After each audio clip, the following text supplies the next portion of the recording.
오늘 동의서만 받아두면 그 다음은 쉬워.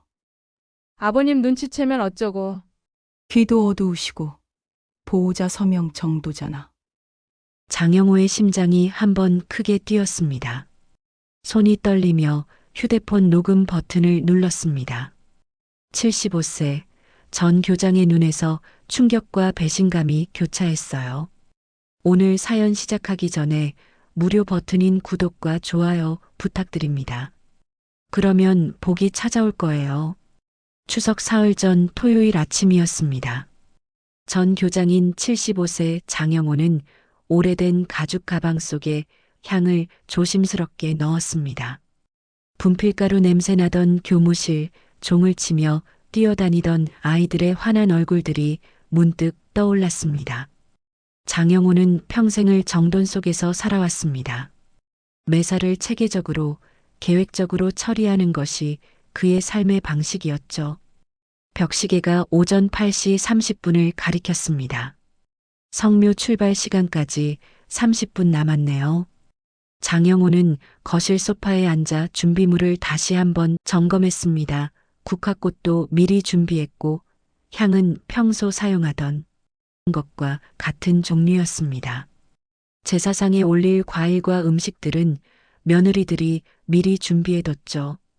아내가 세상을 떠난 후로는 해마다 성묘길이 그에게 유일한 큰일이 되었습니다. 혼자서는 차를 몰기 어려워진 지 벌써 3년째였습니다.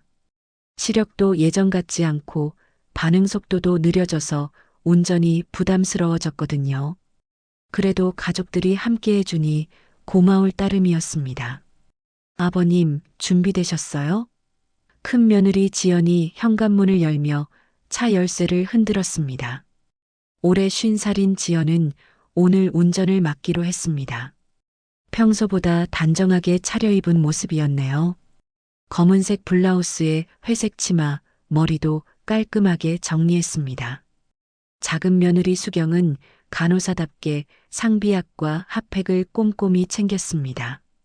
47살인 수경은 항상 세심하게 어르신을 챙기는 편이었죠.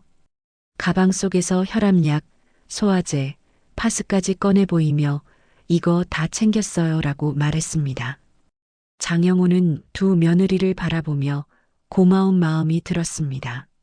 자신의 딸도 아닌데 이렇게 신경 써주다니.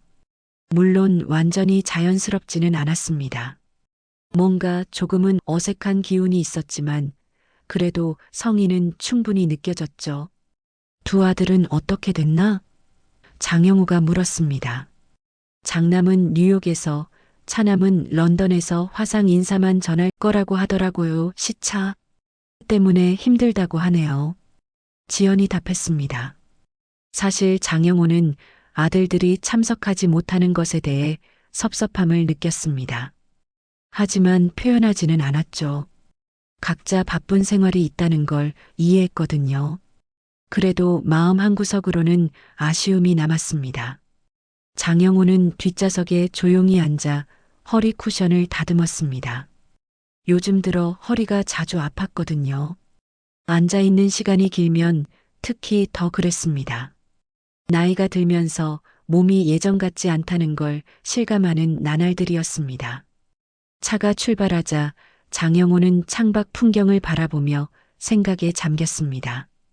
요즘은 귀가 잘 안 들리는 척하는 습관이 생겼습니다. 그는 스스로 낮게 웃었습니다. 들을 건 듣되 섣불리 믿지는 않기로 했습니다. 그것이 교장 시절에 늦게 배운 삶의 기술이었거든요. 학교에서 수십 년을 보내면서 장영호는 사람들의 말과 행동 사이의 미묘한 차이를 읽는 법을 터득했습니다. 아이들의 변명 속에 숨은 진실을, 학부모들의 정중한 말씀 속에 담긴 요구사항을, 동료 교사들의 우회적인 표현 속에 들어있는 불만을 구별해내는 능력 말입니다. 아버님, 오늘 날씨가 참 좋네요. 수경이 뒤돌아보며 말했습니다. 그러게. 성묘하기에 딱 좋은 날씨다. 장영호가 답했습니다. 가을 하늘이 맑고 푸르렀습니다. 구름 한 점 없이 깨끗한 하늘이었죠. 아내도 이런 날씨를 좋아했을 겁니다. 생전에 가을을 가장 좋아하셨거든요. 창밖으로 익숙한 시내 풍경이 지나갔습니다. 30여 년간 근무했던 초등학교 건물도 보였습니다. 이제는 새로 지어진 현대식 건물로 바뀌어 있었지만 그곳에서 보낸 시간들은 여전히 생생했습니다. 첫 부임했을 때의 떨림, 아이들과의 첫 만남, 학부모들과의 면담, 동료 교사들과의 회의 등등. 그런데 요즘 며느리들과 이야기할 때면 묘한 기분이 들었습니다. 표면적으로는 공손하고 정중했지만 뭔가 다른 의도가 숨어 있는 것 같은 느낌이었죠. 혹시 자신의 나이든 의심일까 싶어 애써 외면하려 했지만 전직 교장의 직감이 계속 경고음을 울려대고 있었습니다. 아버님, 편하게 앉으세요. 오늘은 길이 좀 막힐 것 같아요. 지연이 백미러를 통해 말했습니다. 괜찮다. 천천히 가자. 서두를 일 없어. 장영우가 답했습니다. 차 안에는 잔잔한 음악이 흘렀습니다. 며느리들이 배려해서 틀어준 7080년대 노래였죠. 젊은 시절 아내와 함께 즐겨 듣던 곡들이었습니다. 그때는 모든 것이 희망차고 밝았었는데 이제는 혼자 남게 되었네요. 하지만 외롭다고 느끼지는 않았습니다. 두 아들이 비록 멀리 있지만 안부는 꾸준히 전해왔고 며느리들도 나름대로 신경 써주고 있었으니까요. 다만 가끔 이런 생각이 들었습니다. 내가 정말 이들에게 짐이 되고 있는 건 아닐까? 나이가 들수록 가족들에게 의존하게 되는 자신의 모습이 때로는 부담스러웠습니다. 예전에는 가정의 기둥 역할을 했는데 이제는 돌봄이 필요한 존재가 되어버린 것 같아서 마음이 무거웠죠. 도심을 벗어나자 내비게이션이 뜬금없이 말했습니다. 우회 경로로 변경합니다. 큰 길을 놔두고 낮은 산등성이로 파고드는 낯선 농로였습니다. 지연이 핸들을 꺾으며 중얼거렸습니다. 주말엔 여기가 덜 막혀요. 장영호는 창밖을 바라보며 의아해했습니다. 평소 다니던 길과는 전혀 다른 방향이었거든요. 지난 몇 년간 성묘를 갈 때는 항상 국도를 이용했는데 이번엔 완전히 다른 길이었습니다. 하지만 지연이 길을 잘 안다고 했으니 믿어보기로 했습니다. 요즘은 내비게이션이 워낙 정확해서 더 좋은 길을 찾아주는 경우가 많다고 들었으니까요. 차가 조용한 시골길로 접어들자 분위기가 한결 평화로워졌습니다. 양쪽으로 펼쳐진 논밭과 멀리 보이는 산들이 눈을 편안하게 해주었죠. 가을 햇살이 차창을 통해 따스하게 들어왔습니다. 코스모스가 길가에 흩어져 피어 있었고 감나무에는 주황빛 감들이 주렁주렁 매달려 있었습니다. 아버님, 이 길로 가면 경치도 좋고 공기도 맑아서 좋으실 거예요. 수경이 뒤돌아보며 말했습니다. 그래, 경치가 좋다면 천천히 가도 괜찮지. 장영호가 답했습니다. 차창 밖으로 보이는 농촌 풍경이 정말 아름다웠습니다. 황금빛으로 익은 벼이 바람에 일렁이고 멀리서는 농부들이 추수 준비를 하고 있었습니다. 도시에서는 볼 수 없는 평화로운 모습이었죠. 그때였습니다. 뒷좌석에 고요에 섞여 두 며느리의 속삭임이 흘러나왔습니다. 처음에는 그냥 일상적인 대화인 줄 알았습니다. 오늘 동의서만 받아두면 그 다음은 쉬워. 지연의 목소리였습니다. 장영호의 귀가 순간 예민해졌습니다. 동의서? 무슨 동의서를 말하는 걸까요? 아버님 눈치채면 어쩌고. 수경이 걱정스럽게 대답했습니다. 귀도 어두우시고 보호자 서명 정도잖아. 지연이 다시 말했습니다. 장영호의 심장이 한번 크게 뛰었습니다. 보호자 서명? 자신 몰래 무언가를 준비하고 있다는 말인가요? 순간 머릿속이 복잡해졌습니다. 교장 시절 익힌 본능이 발동했죠. 뭔가 중요한 일이 벌어지고 있다는 직감이 들었습니다. 하지만 성급하게 행동해서는 안 된다는 것도 알고 있었습니다. 30여 년간 교육 현장에서 수많은 상황을 겪으며 배운 지혜였죠. 일단 상황을 파악한 후에 움직이는 것이 현명했습니다. 장영호는 마치 메시지를 확인하듯 휴대폰을 손바닥에 뒤집었습니다. 손가락이 약간 떨렸지만 침착하게 화면을 밀어 녹음 앱을 찾았습니다. 다행히 스마트폰 사용법을 손자에게 배워뒀던 것이 도움이 되었네요. 빨간 녹음 버튼을 조심스럽게 눌렀습니다. 진동 한 번, 삐 소리 없이 녹음이 시작되었습니다. 휴대폰은 조끼 안주머니 속으로 천천히 들어갔습니다. 다행히 며느리들은 눈치채지 못한 것 같았습니다. 아버님, 멀미는 안 하세요? 수경이 뒤돌아보며 물었습니다.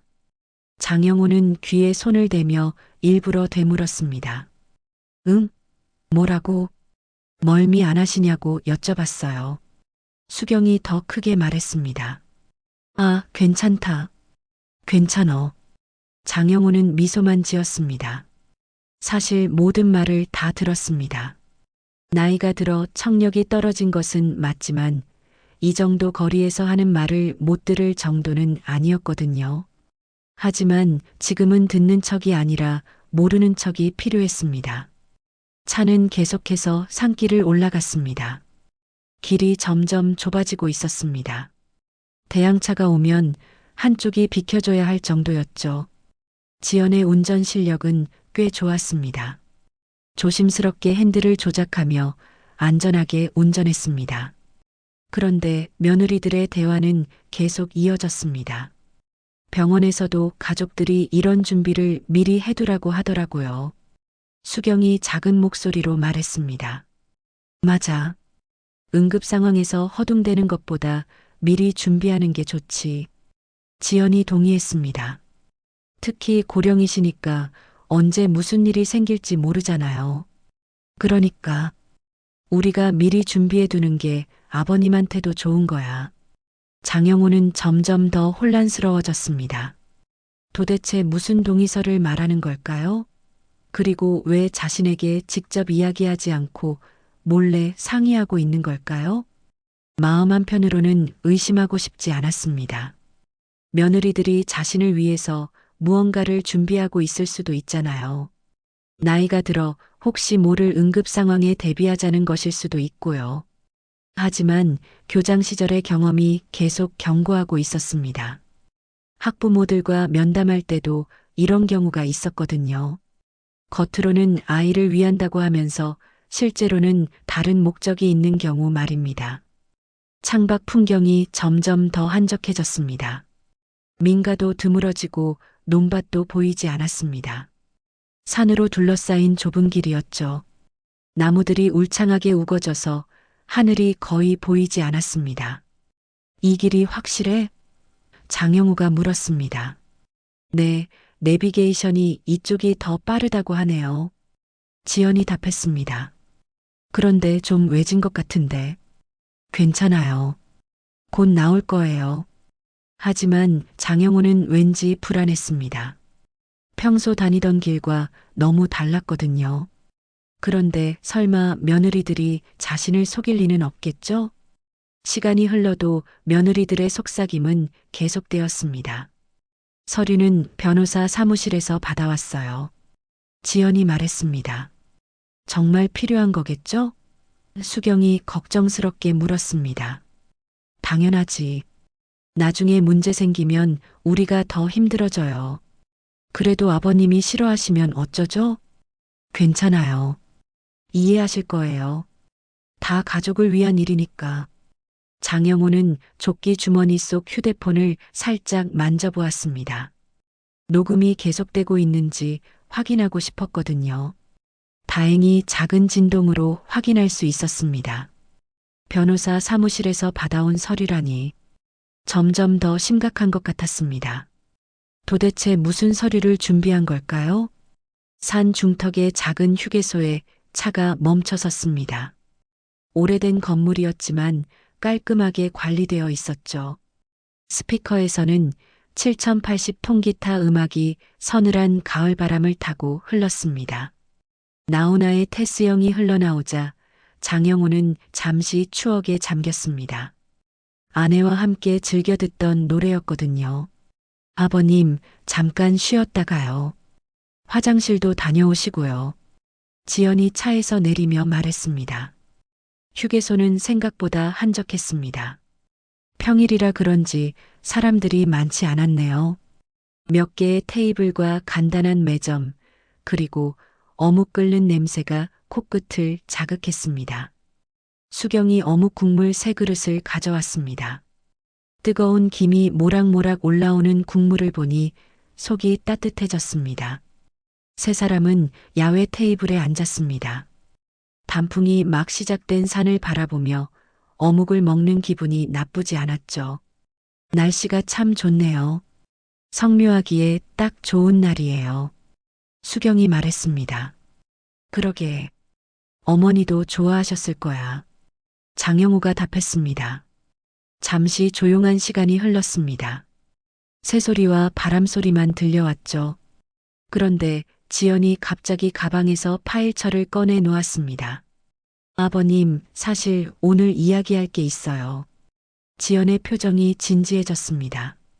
장영호는 어묵을 먹던 손을 멈췄습니다. 드디어 본색을 드러내는군요. 요즘 세상이 무서워서요. 혹시 아버님이 쓰러지시거나 하면 병원에서 허둥대거든요. 지연이 파일을 넘기며 말했습니다.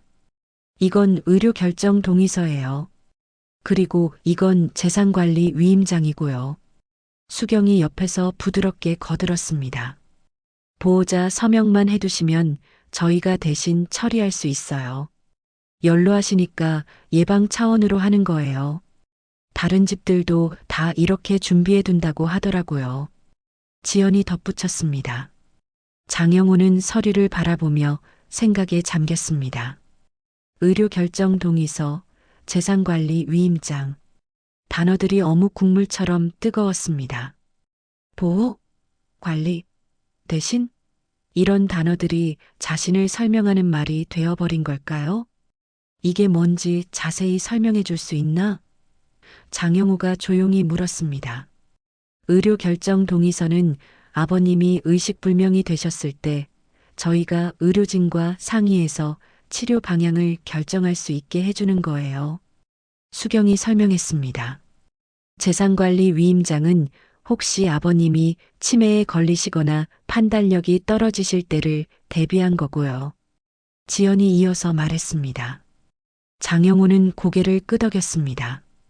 그래, 나도 늙었지.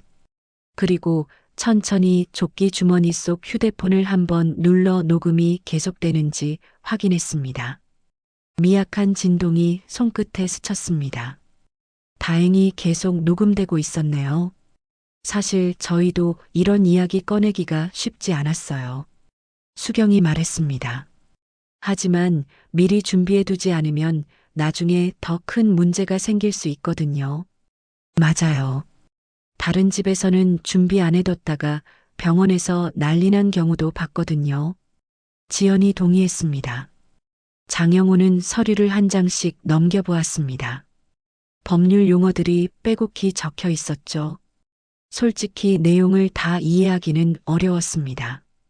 하지만 대충 어떤 내용인지는 짐작할 수 있었죠. 이걸 서명하면 어떻게 되는 거지? 장영호가 물었습니다. 아무것도 변하지 않아요. 그냥 혹시 모를 상황에 대비하는 거예요. 지연이 답했습니다. 평상시에는 아버님이 모든 걸 결정하시고 저희는 그냥 도와드리는 역할이에요. 수경이 덧붙였습니다. 하지만 장영호는 뭔가 석연치 않았습니다. 왜 하필 오늘 성묘 가는 날에 이런 서류를 가져온 걸까요? 그리고 왜 미리 이야기하지 않고 차 안에서 몰래 상의했던 걸까요? 급한 일인가? 장영호가 물었습니다. 그런 건 아니지만 미리 해두시는 게 좋을 것 같아서요. 지연이 대답했습니다. 변호사 선생님도 요즘은 이런 준비를 미리 해두는 게 좋다고 하시더라고요. 수경이 말했습니다. 변호사까지 만났다는 말인가요? 장영호는 점점 더 의심스러웠습니다. 자신 몰래 이런 준비를 해왔다는 것이 마음에 걸렸죠. 서류는 나중에 보세. 장영호가 말했습니다. 지금은 성묘부터 가자. 아, 네. 그러세요. 지연이 아쉬운 듯 대답했습니다. 어묵을 다 먹고 다시 차에 올랐습니다. 내비게이션의 화살표는 더욱 낯선 능선을 가리키고 있었습니다. 여전히 평소와 다른 길이었죠. 차가 다시 움직이자 며느리들은 조용해졌습니다. 아마 서류 이야기를 거절당해서 당황했을 겁니다. 하지만 장영호는 마음을 굳혔습니다. 성급하게 결정할 일이 아니라고 생각했거든요. 창밖으로 점점 더 깊은 산속이 보였습니다. 이런 길로 성묘를 가는 게 맞나 싶었지만 지연이 길을 안다고 했으니 믿어보기로 했습니다. 그런데 마음 한구석에서는 계속 불안함이 자라고 있었습니다. 의료 결정 동의서, 재산관리 위임장, 이런 서류들이 과연 단순히 예방 차원일까요? 교장 시절 수많은 학부모들을 만나면서 배운 것이 있습니다. 사람들이 당신을 위해서라고 말할 때가 가장 조심해야 할 때라는 것을 말입니다. 하지만 가족이니까 다를 수도 있겠죠. 며느리들이 정말 자신을 위해서 준비한 일일 수도 있고요. 그래도 조심해서 나쁠 것은 없다고 생각했습니다.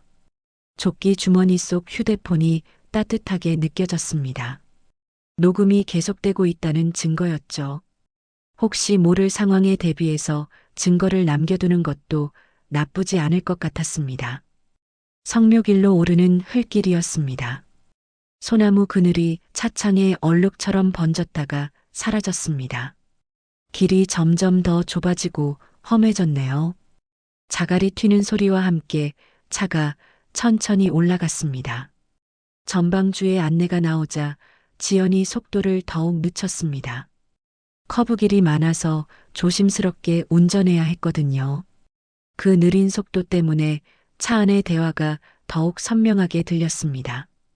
그 틈에 무심한 듯 그러나 분명하게 또 다른 속삭임이 섞였습니다. 수익자 변경은 오늘은 못해도 동의서만 있으면. 지연의 목소리가 작게 들렸습니다.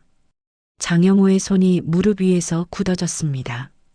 수익자 변경이라니 보험이나 은행 계좌의 수익자를 바꾼다는 말인가요? 병원에서 인지저하 진단받기 수월해. 지연이 이어서 말했습니다. 요양 등급 받아서 관리 맡으면 등기 일정은 우리가 조절하고. 수경이 대답했습니다. 등기, 부동산 등기를 말하는 건가요? 장영호의 머릿속이 복잡해졌습니다. 인지저하 진단, 요양 등급, 등기. 이런 단어들이 연결되면서 무서운 그림이 그려지기 시작했습니다. 너희가 원하는 건 내 안녕인가, 내 이름인가. 장영호는 속으로 중얼거렸습니다. 차가 가파른 언덕을 오르자 엔진 소리가 커졌습니다. 그 소리에 묻혀 며느리들은 더욱 자유롭게 이야기를 나누었습니다. 사실 변호사 선생님이 그러더라고요.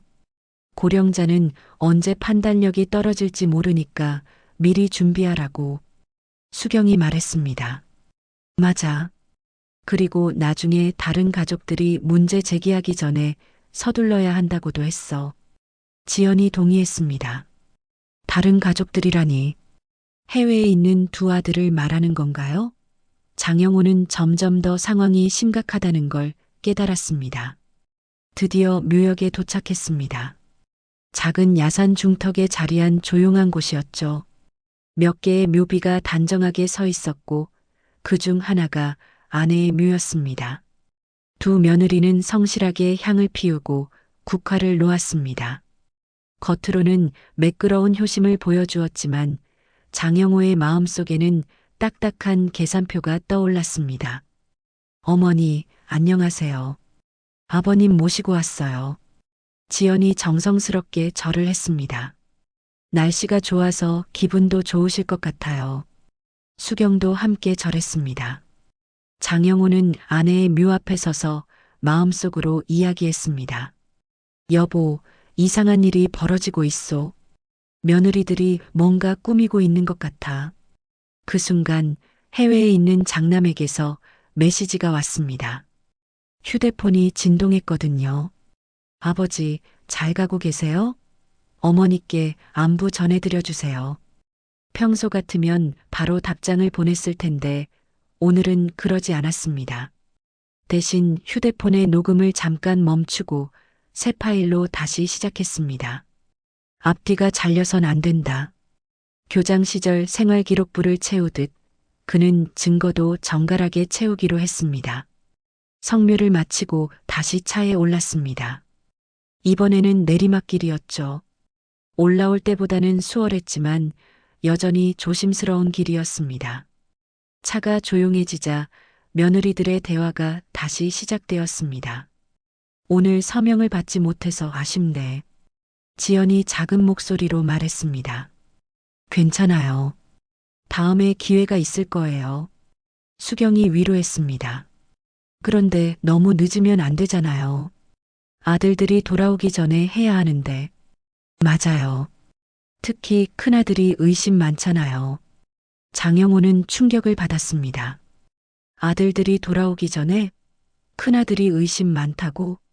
그렇다면 이 모든 일을 아들들 몰래 진행하려는 건가요? 다음 주에 한 번 더 시도해봐요. 그때는 좀 더 자연스럽게. 지연이 말했습니다. 어떻게 하실 건데요? 병원 검진 받으러 갈 때 같이 가자고 해서 거기서 의사 선생님이 권하는 것처럼 해보는 거예요. 아, 그것도 좋은 방법이네요. 장영호는 소름이 돋았습니다. 병원까지 이용해서 자신을 속이려고 한다니. 도대체 어디까지 계획을 세운 건가요? 그런데 정말 괜찮을까요? 나중에 문제되지는 않을까요? 수경이 걱정스럽게 물었습니다. 뭐가 문제가 돼요? 다 아버님을 위한 일인데. 지연이 단호하게 답했습니다. 그래도 좀 미안하긴 해요. 미안해할 거 없어요. 우리가 안 하면 나중에 더 큰 문제가 생길 수도 있거든요. 장영호는 분노가 치밀어 올랐습니다. 자신을 위한다고? 정말 그럴까요? 아니면 자신들의 이익을 위한 걸까요? 차창 밖으로 익숙한 풍경이 보이기 시작했습니다. 시내로 돌아오는 길이었죠.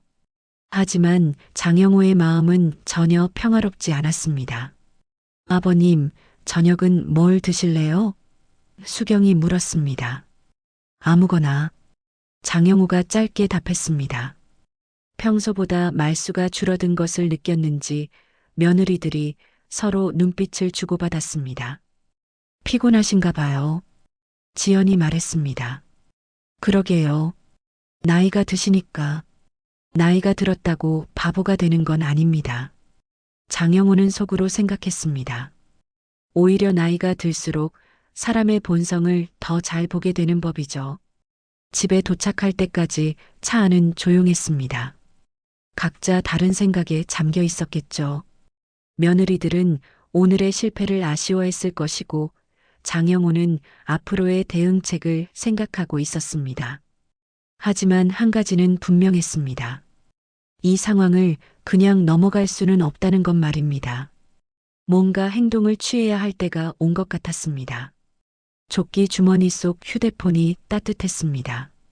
모든 대화가 녹음되어 있었죠. 이제 이 증거를 어떻게 활용할지 결정해야 했습니다. 하산길이었습니다. 낙엽이 타이어 밑에서 사각거리며 밀렸습니다. 가을 냄새가 차창 틈으로 스며들어왔죠. 해가 서쪽으로 기울면서 산 그림자가 길어지고 있었습니다. 구불구불한 내리막길을 조심스럽게 내려오던 중이었습니다. 갑자기 차가 살짝 흔들렸습니다. 아마 돌멩이를 밟았나 봅니다. 그 순간 수경이 외마디 비명을 삼켰습니다. 아! 수경의 작은 비명 소리가 차 안을 채웠습니다. 괜찮아요? 지연이 급하게 물었습니다. 네, 괜찮아요. 그냥 깜짝 놀랐어요. 수경이 가슴을 쓸어내리며 답했습니다. 차를 길가에 잠깐 세운 지연이 뒤돌아보며 말했습니다. 아버님, 손이 떨리시네요. 여기 바위에 잠깐 앉으실까요? 장영호는 자신의 손을 내려다보았습니다. 정말로 떨리고 있었네요. 오늘 하루 종일 긴장하고 있었던 탓일 겁니다. 아버님, 괜찮으세요? 수경이 걱정스럽게 물었습니다. 세 사람은 차에서 내려 길가의 큰 바위에 앉았습니다. 산바람이 시원하게 불어와서 답답했던 마음이 조금 나아졌습니다. 그때 지연이 가방에서 파우치를 꺼내며 낮게 말했습니다. 지금 하면 돼. 2페이지 서명만 받고. 수경이 주변을 살펴보며 고개를 끄덕였습니다. 여기가 조용해서 좋네요. 장영호는 두 며느리를 바라보았습니다. 바위에 앉아서까지 서류 이야기를 하려는 건가요? 성묘에서 돌아오는 이 순간에도 그 생각뿐인가요? 마침내 장영호는 얼굴을 들었습니다. 눈가가 젖어 있었습니다. 오늘 하루 종일 쌓인 감정이 터져 나오려고 했거든요. 미안하다. 장영호의 목소리가 떨렸습니다. 손이 말을 안 듣는구나. 지연과 수경이 당황한 표정을 지었습니다. 예상과 다른 반응이었거든요. 그리고 장영호는 아주 또박또박 말했습니다.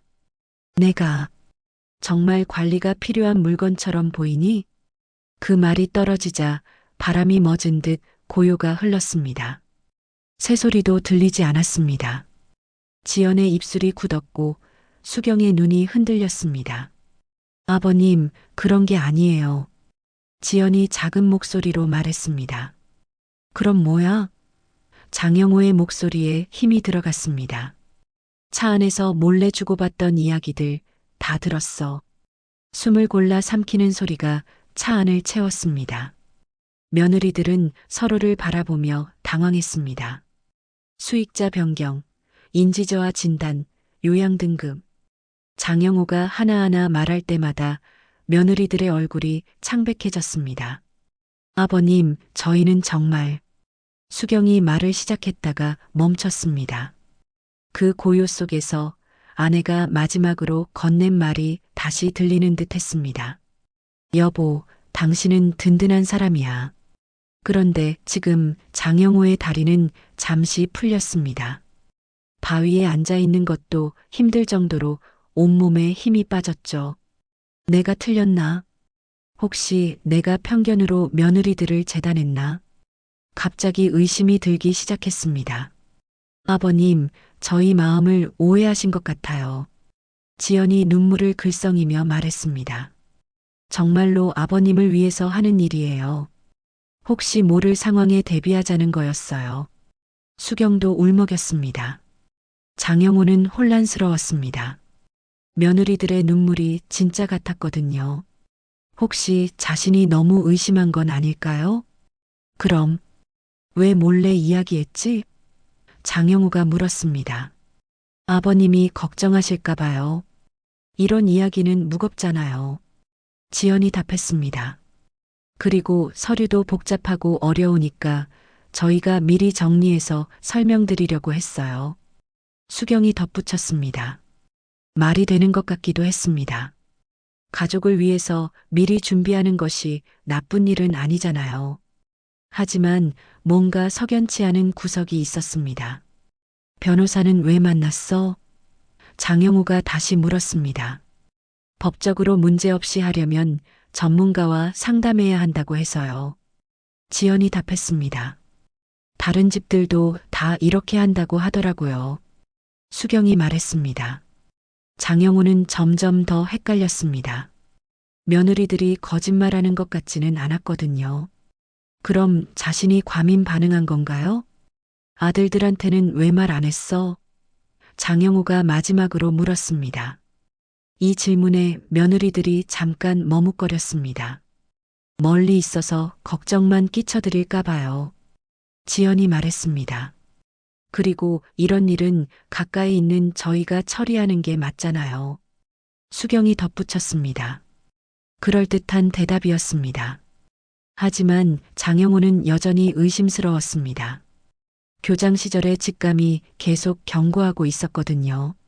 아버님, 정말 잘못 생각하신 거예요. 지연이 장영호의 손을 잡았습니다. 저희가 아버님을 어떻게 생각하는데 그런 나쁜 마음을 품겠어요. 수경도 옆에서 말했습니다. 장영호는 믿음과 의심 사이에서 흔들렸습니다. 30년 넘게 함께 지낸 며느리들이니까 어느 정도는 믿어야 하는 게 아닐까요? 그런데 한편으로는 이런 생각도 들었습니다. 혹시 내가 너무 늙어서 판단력이 흐려진 건 아닐까? 믿음과 의심이 몸속에서 맞부딪혔습니다. 어느 쪽이 맞는지 확신할 수 없었죠. 바람이 불어와서 낙엽들이 떨어졌습니다. 노란 은행잎이 장영호의 어깨에 내려앉았습니다. 가을이 깊어가고 있었네요. 집에 가자. 장영호가 일어서며 말했습니다. 네, 아버님. 며느리들이 대답했습니다. 다시 차에 올라 집으로 향했습니다. 차 안은 무거운 침묵으로 가득했습니다. 각자 다른 생각에 잠겨 있었죠. 장영호는 조끼 주머니 속 휴대폰을 만져보았습니다. 녹음이 계속되고 있었습니다. 이 대화도 모두 기록되고 있겠죠. 하지만 이제는 확신이 서지 않았습니다. 며느리들이 정말 자신을 속이려는 건지 아니면 자신이 오해한 건지 알 수 없었거든요. 집에 도착할 때까지 아무도 말하지 않았습니다. 다만 각자의 마음속에는 복잡한 감정들이 얽혀 있었습니다. 집에 도착한 후에도 무거운 분위기는 계속되었습니다. 현관문을 열고 들어서자 익숙한 집 냄새가 코끝을 스쳤습니다. 하지만 오늘은 그 냄새조차 낯설게 느껴졌죠. 아버님, 저희는 이만 가볼게요. 지연이 조심스럽게 말했습니다. 오늘 고생 많았어. 장영호가 답했습니다. 며느리들이 떠난 후 집안은 고요해졌습니다. 장영호는 거실 소파에 앉아 오늘 있었던 일들을 정리해 보려 했습니다. 과연 자신의 판단이 맞는 걸까요? 아니면 나이가 들어 과민해진 걸까요? 머릿속이 복잡했습니다. 휴대폰을 꺼내 녹음 파일을 확인했습니다. 몇 시간 분량의 대화가 고스란히 기록되어 있었네요. 하지만 듣기가 망설여졌습니다. 그때 휴대폰이 울렸습니다. 뉴욕에 있는 큰아들에게서 화상 통화가 걸려왔네요. 아버지, 성묘 잘 다녀오셨어요? 아들의 얼굴이 화면에 나타났습니다. 응, 잘 다녀왔다. 장영호가 답했습니다. 어머니께서 좋아하셨을 거예요. 날씨도 좋았다면서요? 그래, 날씨는 좋았어. 아들과 이야기하면서도 마음 한편에는 오늘의 일이 계속 맴돌았습니다. 혹시 이 아들에게 오늘 있었던 일을 말해야 할까요? 아버지, 혹시 몸은 괜찮으세요? 목소리가 좀 피곤해 보이시는데. 괜찮다. 그냥 하루 종일 나다니느라 좀 피곤해. 너무 무리하지 마세요. 이제 연세도 있으시니까. 연세가 있다. 또 나이 이야기네요. 요즘 들어 이런 말을 자주 듣는 것 같았습니다. 화상 통화를 마친 후 장영호는 더욱 혼란스러워졌습니다. 아들에게 말하지 못한 것이 후회되었거든요. 저녁을 간단히 먹고 침대에 누웠지만 잠이 오지 않았습니다. 천장을 바라보며 계속 생각했습니다. 그런데 새벽 2시쯤 휴대폰에서 알림음이 울렸습니다. 문자 메시지였네요. 지연에게서 온 것이었습니다. 아버님, 오늘 오해가 있었던 것 같아서 마음이 무거워요. 내일 다시 뵈어도 될까요? 곧이어 수경에게서도 메시지가 왔습니다. 아버님께 상처 드린 것 같아 죄송해요. 저희 마음을 이해해 주셨으면 좋겠어요. 장영호는 메시지를 읽으며 더욱 갈등했습니다. 며느리들이 정말 반성하고 있는 것 같았거든요. 다음 날 아침 지연과 수경이 함께 찾아왔습니다. 평소보다 일찍 온 것 같았네요. 아버님, 어젯밤 잘 주무셨어요? 수경이 걱정스럽게 물었습니다. 잠을 좀 못 잤어. 장영호가 솔직하게 답했습니다. 저희 때문인가요? 지연이 조심스럽게 물었습니다. 세 사람은 거실에 앉았습니다. 며느리들의 표정이 어제와는 달라 보였네요. 더욱 진지하고 간절해 보였습니다. 아버님, 어제 저희가 잘못했어요. 지연이 먼저 입을 열었습니다. 아버님께 직접 말씀드리지 않고 저희끼리 상의한 것도 잘못이었고요. 수경이 덧붙였습니다. 하지만 정말로 아버님을 위해서 하려던 일이에요. 지연이 간절하게 말했습니다. 장영호는 두 며느리를 바라보았습니다. 진심 같아 보였지만 여전히 의심스러운 구석이 있었습니다. 그럼 왜 아들들한테는 말 안 했어? 장영호가 다시 물었습니다. 이번에도 며느리들이 잠깐 머뭇거렸습니다. 사실은 지연이 말을 시작했다가 멈췄습니다. 사실은 뭐야? 큰아들이 저희를 좀 못마땅해 해요. 수경이 조심스럽게 말했습니다. 뭐? 저희가 아버님 재산에 관심이 있다고 생각하시는 것 같아요. 지연이 이어서 말했습니다. 장영호는 놀랐습니다. 그런 이야기는 처음 들어보는 거였거든요. 그래서 이런 일은 저희가 조용히 처리하려고 했던 거예요. 수경이 설명했습니다. 아들들이 오해할까 봐서요. 이 말을 들으니 뭔가 이해가 되는 것 같기도 했습니다. 며느리들 입장에서는 억울할 수도 있겠네요. 하지만 아버님이 오해하실 줄은 몰랐어요. 지연이 눈물을 글썽였습니다. 정말로 아버님만을 위해서 하려던 일이에요. 수경도 울먹였습니다. 장영호는 점점 더 혼란스러워졌습니다. 며느리들의 말이 설득력이 있었거든요. 그럼 서류 내용을 자세히 설명해 보세요. 장영호가 말했습니다. 지연이 가방에서 서류를 꺼냈습니다. 어제와 같은 서류들이었죠. 이 의료 결정 동의서는 아버님이 의식을 잃으셨을 때 저희가 의료진과 상의해서 최선의 치료를 받으실 수 있도록 하는 거예요. 지연이 설명했습니다. 재산관리 위임장은 혹시 치매에 걸리시거나 하실 때 재산을 안전하게 보호하려는 거고요. 수경이 덧붙였습니다. 설명을 들으니 나쁜 내용은 아닌 것 같았습니다. 하지만 여전히 불안한 마음이 있었죠. 다른 집들도 정말 이렇게 해요? 장영호가 물었습니다. 네, 요즘은 거의 다 이렇게 준비해둬요. 지연이 답했습니다. 특히 고령이시니까 더욱 필요해요. 수경이 말했습니다. 장영호는 고민에 빠졌습니다. 며느리들의 설명이 합리적으로 들렸거든요. 그럼 아들들한테도 알려주세요. 장영호가 말했습니다. 네. 며느리들이 당황했습니다. 이런 중요한 일은 가족 모두가 알아야 해요. 하지만 괜히 오해받을까봐. 오해받을 일이 없다면 당당하게 말하면 되잖아요. 며느리들이 서로 눈빛을 주고받았습니다. 뭔가 곤란한 표정이었네요. 알겠어요. 말씀드릴게요. 지연이 결국 고개를 끄덕였습니다. 하지만 그 표정에서 장영호는 뭔가 석연치 않은 기운을 느꼈습니다. 그날 오후 장영호는 마침내 결심을 굳혔습니다. 더 이상 혼란 속에서 헤맬 수는 없었거든요. 휴대폰을 꺼내 화면을 확인했습니다. 빨간 막대가 또렷이 움직이고 있었습니다. 모든 대화가 고스란히 기록되어 있었죠. 장영호는 녹음을 멈추고 가족 단톡방을 열었습니다. 프로필 사진은 여전히 미소 짓는 아내의 모습이었습니다. 한참을 바라보다가 메시지를 입력했습니다. 시간 되면 잠깐 들어라. 곧 두 아들에게서 답장이 왔습니다. 무슨 일이세요, 아버지? 괜찮으신 거죠? 장영호는 두 며느리를 불렀습니다. 지연아, 수경아, 잠깐 와보세요. 며느리들이 거실로 나왔을 때 장영호는 이미 마음을 정리한 상태였습니다. 시내로 내려가겠습니다. 장영호가 단호하게 말했습니다. 어디로요? 지연이 의아해했습니다.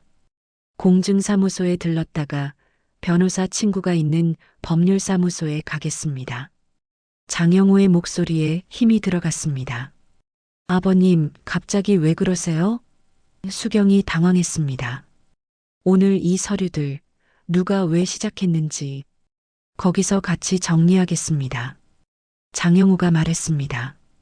며느리들의 얼굴이 창백해졌습니다. 예상치 못한 전개였거든요. 아버님, 그럴 것까지는. 지연의 목소리가 작아졌습니다. 왜 안 되나요? 혹시 숨길 것이 있나요? 장영호가 날카롭게 물었습니다. 며느리들이 서로를 바라보며 당황했습니다. 뭔가 말하려다가 멈추기를 반복했죠. 살다 보면 불안이 욕심처럼 보일 때가 있습니다. 장영호가 부드럽지만 단단한 목소리로 말했습니다. 나도 두려움이 많은 노인입니다. 다만 두려움을 핑계로 서로를 대상으로 만들지는 말자고요. 장영호는 오늘 처음으로 며느리들의 눈을 곱게 마주했습니다. 회피 대신 대화를, 지시 대신 설명을 선택한 순간이었습니다. 내가 먼저 바뀌면 우리도 바뀔 수 있습니다. 30분 후 세 사람은 차에 타고 시내로 향했습니다. 이번에는 장영호가 목적지를 정했죠. 평소 다니던 길로 가달라고 했습니다. 시내의 작은 법무법인에 도착했습니다. 정직 법무법인이라는 간판이 걸린 소박한 건물이었습니다. 장영호의 제자였던 최만수 변호사가 운영하는 곳이었죠. 회의실에서 최만수 변호사가 반갑게 인사했습니다. 선생님, 오랜만입니다. 늘 배운 대로 사시는군요. 만수야, 미안하다. 갑자기 찾아와서. 장영호가 말했습니다. 아닙니다.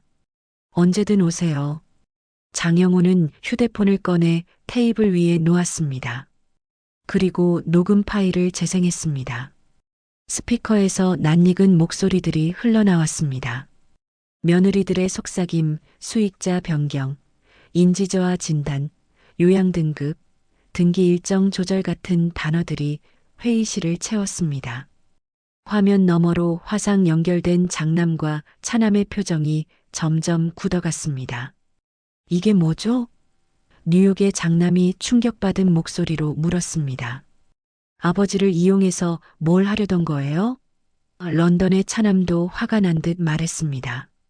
지연이 먼저 고개를 숙였습니다. 죄송합니다.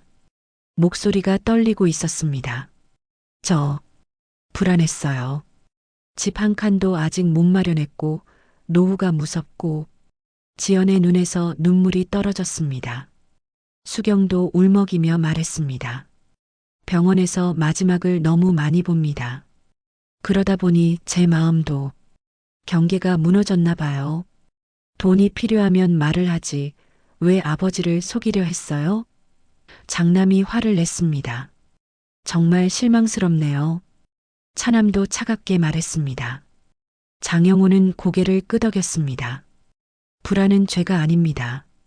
다만 불안을 이유로 가족을 관리 대상으로 만들면 그땐 죄가 됩니다. 최만수 변호사가 서류들을 검토한 후 말했습니다. 이 서류들대로 했다면 상당히 위험한 상황이 될 뻔했네요. 어떤 면에서 위험한가요? 장영호가 물었습니다. 재산관리 권한을 넘겨주면 사실상 모든 재산의 처분권이 넘어갑니다. 그리고 의료 결정 권한까지 주면. 최만수가 설명을 멈췄습니다. 너무 무거운 내용이었거든요. 장영호는 미리 준비해온 공증 문서를 펼쳤습니다. 이미 정리해뒀습니다. 아내 이름의 장학기금과 지역노인 돌봄센터 기부를 우선으로 하겠습니다. 장영호가 또박또박 말했습니다. 남은 재산은 두 아들에게 동등하게 나눕니다. 단 누가 제 결정권을 빼앗으려 하거나 제가 모르는 서류를 들이밀면 그 몫은 즉시 기금으로 전환됩니다. 며느리들의 얼굴이 더욱 창백해졌습니다. 장영호는 두 며느리를 향해 잠시 멈추었습니다. 너희도 가족입니다.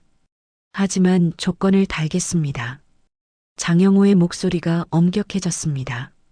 1년간 매월 각자 선택한 돌봄 봉사를 성실히 하고 우리 집 제사와 성묘를 함께 준비하세요.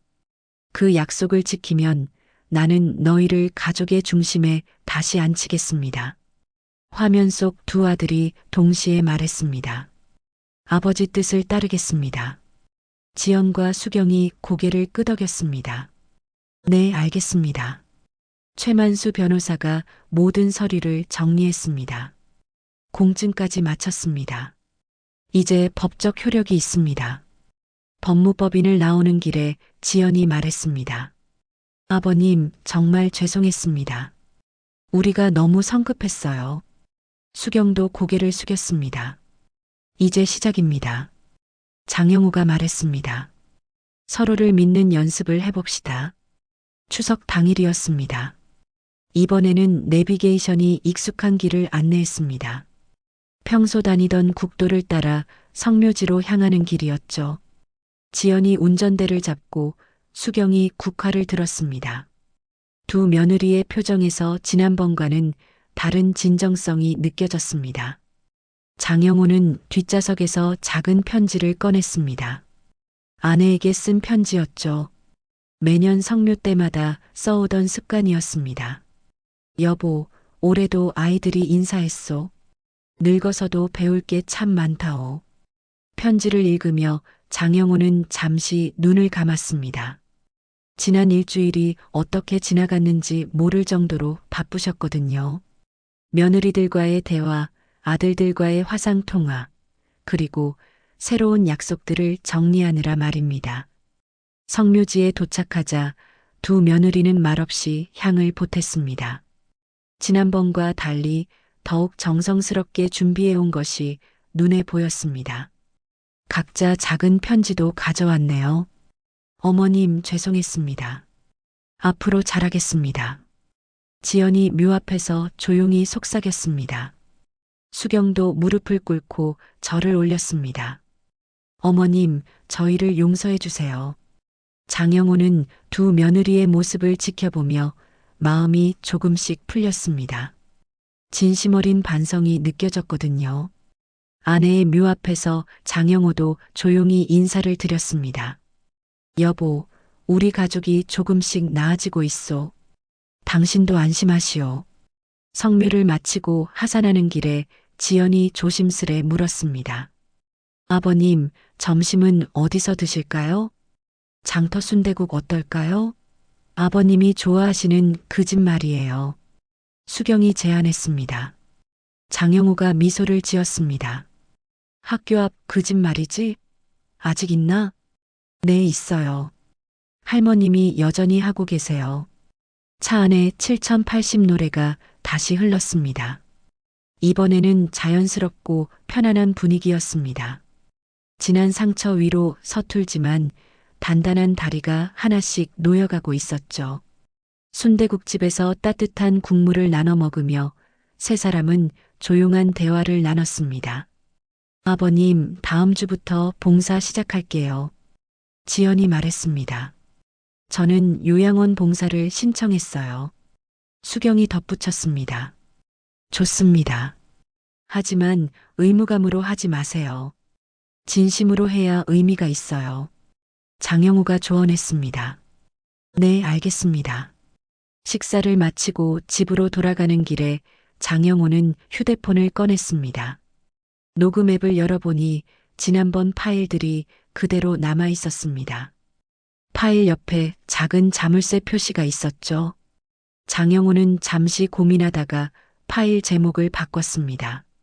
증거에서 기억으로 말입니다. 이제는 증거가 아니라 기억으로 남겨두고 싶었거든요. 집에 도착한 후 며느리들이 정성스럽게 차를 끓여주었습니다.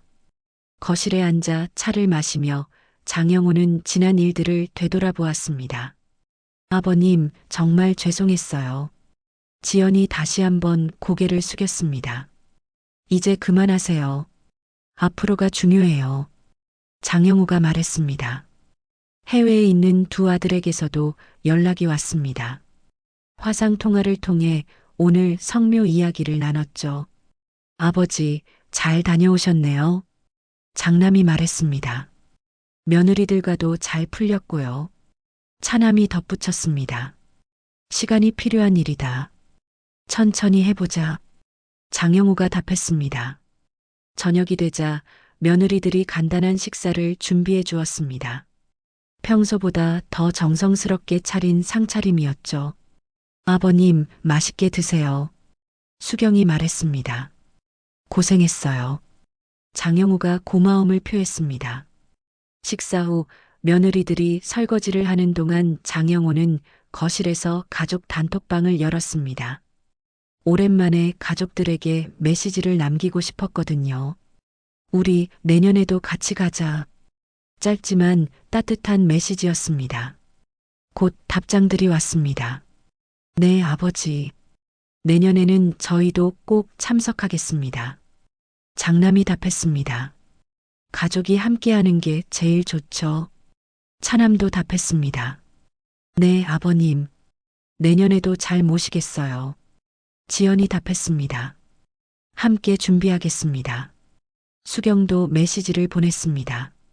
창밖으로 가을빛이 거실 바닥에 길게 누워 있었습니다. 석양이 창문 사이로 스며들어 집안을 따스하게 만들어주고 있었죠. 며느리들이 설거지를 마치고 거실로 나왔습니다. 아버님, 저희는 이제 가볼게요. 지연이 말했습니다. 오늘 고생 많았어요.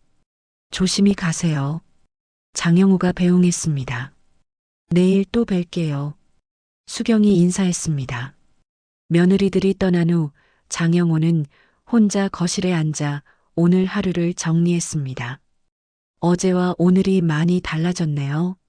아직 완전히 해결된 것은 아니지만 방향은 옳은 것 같았습니다. 휴대폰을 다시 꺼내 기억 파일을 한 번 더 확인했습니다. 이제는 이 파일이 무겁지 않았습니다. 오히려 가족이 함께 극복한 시간의 기록 같았거든요. 밤이 깊어가자 장영호는 침실로 향했습니다. 침대 옆 탁자에는 아내의 사진이 놓여 있었습니다. 여보, 오늘도 무사히 지나갔소. 앞으로 우리 가족이 더 좋아질 것 같아요. 사진을 향해 조용히 말했습니다. 이번엔 내비게이션의 안내가 아니라 서로의 목소리가 길을 읽어주는 계절이었습니다. 가을이 깊어가고 있었지만 가족의 마음에는 봄이 찾아오고 있었습니다. 창밖에서 바람이 불어왔습니다. 낙엽들이 흩날리며 새로운 계절을 준비하고 있었죠. 장영호도 새로운 시작을 준비하고 있었습니다. 가족과 함께하는 새로운 시작을 말입니다. 오늘 사연 들어주셔서 감사합니다. 구독과 좋아요는 큰 힘이 됩니다.